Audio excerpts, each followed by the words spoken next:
Good afternoon to all. Welcome to this special presentation. Being designed, titling Luminaries.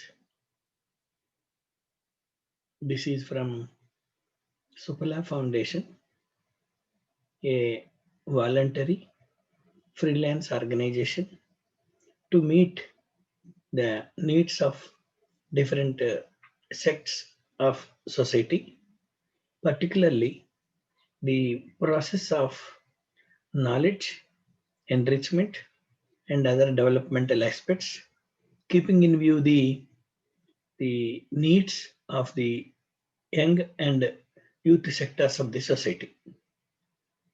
So we have thought that there is an abundant need to recapitulate the bygone personalities in different fields and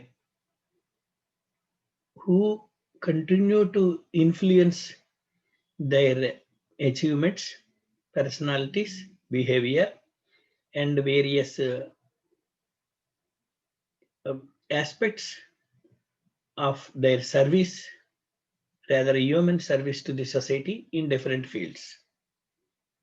So the intention is academically as well as professionally and to build up their own information bank, enrichment of knowledge, and updating the different developments in various facets of life. We thought that this recapitulation will be helpful. Today, being the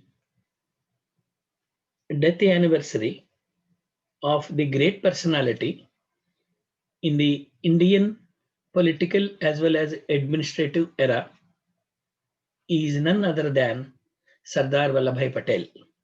Today happened to be his death anniversary. He died in 1950, so it is a 70 years of completion. Let us see how his personality influences even today amongst the major sects of the society and almost all ages of the human personalities. Let us proceed. Vallabhai Patel gave up his lucrative legal practice to the fight for the freedom of the country, that is India. A leader of the farmers, he was the patriot and a freedom fighter who brought the powerful British government to its knees. He was the first deputy prime minister of the country. He was described as the Iron Man of India, who integrated hundreds of princely states into the Indian Union and made the country a single entity. With great forethought, he wrote a letter to Prime Minister, rather first Prime Minister Jawaharlal Nehru, cautioning him about the wicked ambitions of communist China. Vallabhai Patel was born in a small town called Nadiad in Gujarat state on 31st October 1875. His father was Jhaveri Bhai Patel and his mother Ladbhai. To Jawahari Patel, the country and freedom were most dear to his heart. In 1857, he fought for freedom of the country. Vittal Bhai, the eldest brother of Vallabhai, was also a great patriot. When Vallabhai Patel was young, he suffered from a boil in his hand. The country doctor hesitated to burn the boil with red hot iron, which was the traditional treatment then. Why do you wait? The iron rod will get cool. Place it on the boil quickly, Patel said. Snatched the red hot iron rod and placed it on the boil by himself. The elders used to appreciate the courage and daring of young Vallabha. He had a natural and inborn quality of opposing injustice. Vallabhai Patel's elementary education took place in Petlad School in Karamsad and in Nadiad town. He wanted to become a lawyer. If his desire was to be fulfilled, he had to study in England, but his family was in great poverty. He borrowed books from a lawyer known to him and studied law at home only. He used to go to the court and listen to the lawyers arguing cases and the judgments read out by the judges. He passed the law examination very easily. He gained a good name as a lawyer in a very short time. One day, when he was arguing an important case in the court, he received a telegram that his wife passed away. He quietly put the telegram in his pocket as though nothing had happened and continued the arguments. This action shows his sense of duty. He never lost his heart when he faced difficulties. He completed any work entrusted to him with an iron will. Vallabh went to England to study bar at law. As soon as he returned, he set up practice in Ahmedabad. He became famous very soon. Those were the days when Gandhi was leading the independence movement. Gandhi's influence was strong in Gujarat. This influence of Gandhi changed the life of Vallabh also. Vallabh met Gandhi and they became good friends. In 1918, the crops were damaged because of floods. The rights of Kaira district were in great distress. The government firmly demanded payment of the revenue taxes. The farmers appealed to Gandhi. Gandhi wanted those who would take full responsibility of the struggle to come forward. Vallabh Patel came forward offering his services to take up the responsibility. Patel encouraged the rights, saying, "Why are you afraid of the Englishmen?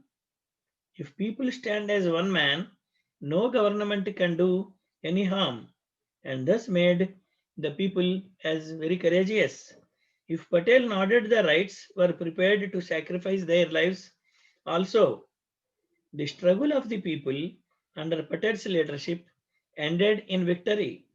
The government reduced the taxes. In 1918, the rights invited Gandhi and honored him as a victory at a victory rally. Gandhi told them the credit for the victory goes to Vallabhai Patel. It is your good fortune that you have such a courageous leader. Later, with Morarji Desai and Tribhuvan Das Patel, Vallabh opened the doors of the milk revolution in the country in the cooperative sector of the district. Patel extended great help to the efforts of the important persons like Dr. Varghese Kurian, who was designated as the milkman of India and father of White Revolution. Today, Anand's Milk Union Limited, Amul, and National Dairy Development Board, NDDB, are the results of the efforts of these gentlemen. In 1920, the Congress party passed the resolution on non-cooperation. The Congress decided that the party should not cooperate with the government. Patel gave up his legal profession and took part in the cooperation movement. He appealed to the parents not to send their children to schools run by the British government. He established the Gujarat Vidyapit in order to mold the children into patriots. He called lakhs of rupees for the establishment of this great institution. He renovated the Somanath temple, which was destroyed by the invasion of foreigners.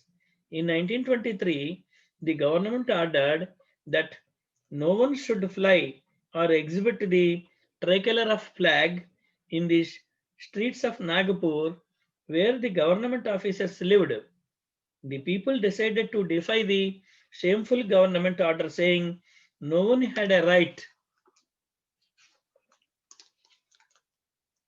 to object to the flying of our flag within our country. Patel gave full support to this view. For 3.5 years, the struggle against this order was carried on. Finally, the government stepped down and withdrew the order. The Satyagraha ended as a people's victory. In 1930, the British government imprisoned Patel twice. As a result, his fame grew many-fold. In 1931, at the Karachi Conference of National Congress, Patel was elected as its president of the party. At the meeting, Patel gave the slogan, "Independence is our goal." The British government put him in jail immediately for making such a statement. While in jail, Patel studied deeply the Bhagavad Gita and the Ramayana and analyzed their contents. In 1937, elections were held in all the provinces. At that time, Patel was the chairman of the Congress Parliamentary Board. In his leadership, the Congress won the majority in 8 provinces and formed the ministry. If any minister committed a fault, Patel used to confront him without any hesitation. In 1942, the Congress gave a call to the British asking them to quit India. The British government jailed many prominent leaders, including Patel. While in jail, Patel fell ill. The government refused to provide him medical help. The leaders were released after 3 years.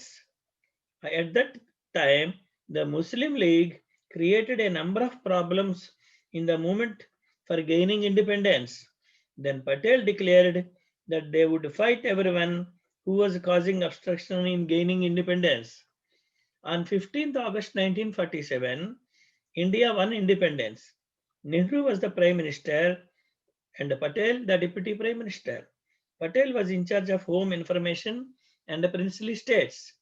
Sardar Patel had given a call to all the heads of princely states saying, if we are all united, we can make our country prosperous. Join us in this effort and cooperate with us even before the Independence Day. He also wanted them saying, if you don't join us before 15th August, the situation will be different from what it is now. The royalties and the support which you are getting now, you may not get later. He discussed the situation with many heads of princely states. As a result, the patriotic among them joined the Indian Union. But the heads of Hyderabad and Junagadh carried on negotiations secretly with Pakistan to join the country. Patel sent the army under the command of Brigadier Gurudayal Singh to the Pakistan border.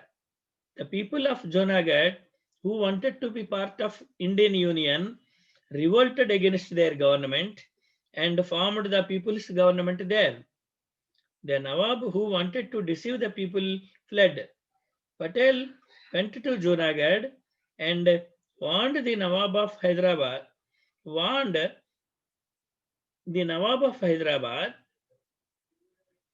12th November 1947 that if the Nawab of Hyderabad did not act sensibly, he would face the same fate as the Nawab of Junagadh. Yet, the Nawab of Hyderabad did not see reason. He sent lakhs of rupees to Pakistan. His followers, Qasim Razvi, started to torture the people. The henchmen of Razvi were called the Rajakars. They tried to drive away the Hindus from Hyderabad state. There was no end to the atrocities committed by the Rajakars. They tried to smuggle arms and ammunition from outside. Sardar Patel sent the Indian army under the command of Major General J.N. Chowdhury to take place police action on the Nawab. The Hyderabad Nawab surrendered within 5 days. Qasim Razvi escaped to Pakistan. Peace prevailed in Hyderabad. Sardar Patel, the Iron Man, suppressed all anti-Indian plots with a determined mind. 40 years after Patel died, the central government awarded the Bharat Ratna title to him in 1991 in recognition of his services to the country. Patel was a man of great foresight. In 1950, on 7th October, he wrote a letter to Nehru stating that we should not trust the Chinese government. That country would deceive us. And when we plan our strategic for safeguarding our country, the wicked designs of China should be borne in mind. 5 weeks after writing this letter, Patel died on 15th December 1950 in Bombay, that is today exactly 70 years back. 12 years after Patel's death, China invaded India. This shows that as long as he was alive, either China or any other country dared not attack India. Patel had a great love for his Muslim brothers. He was not against the Muslims. Gandhi for Patel, Gandhi for Patel was like his elder brother and a guru. They both spent time together, many a time in jails. Mahatma Gandhi used to say, the love and affection which Patel had for me reminds my mother. A tender and a loving heart hides in him. That is what Gandhi says. The very personality of Sardar Vallabhai Patel, who acted and guided the entire nation on many occasions in different capacities, which proves that he was the unquestionable, unanswerable leader for India right from his legal practice days and till his death altogether. He was also a guide, friend, and philosopher to both Gandhi and Jawaharlal Nehru. He was also a terror to the princely states when once he announced the statement that princely states will be mainstream of India, then almost everybody cooperated. This was a good sign. Really, it was a good sign. So he was almost liked by every sect of India and also to all the citizens of India. So this indicates he was a ever remembered friend, philosopher, and guide to the Indian nation once for all.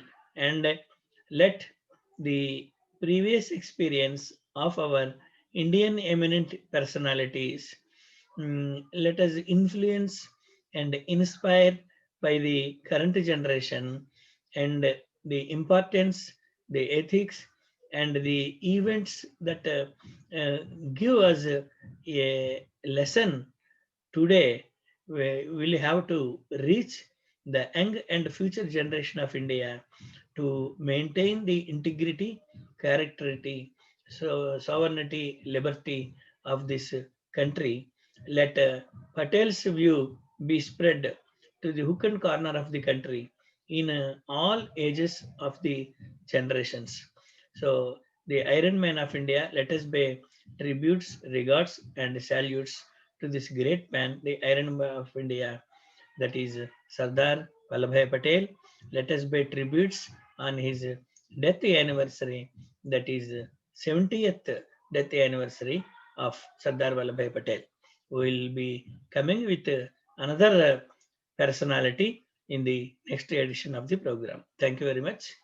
See you.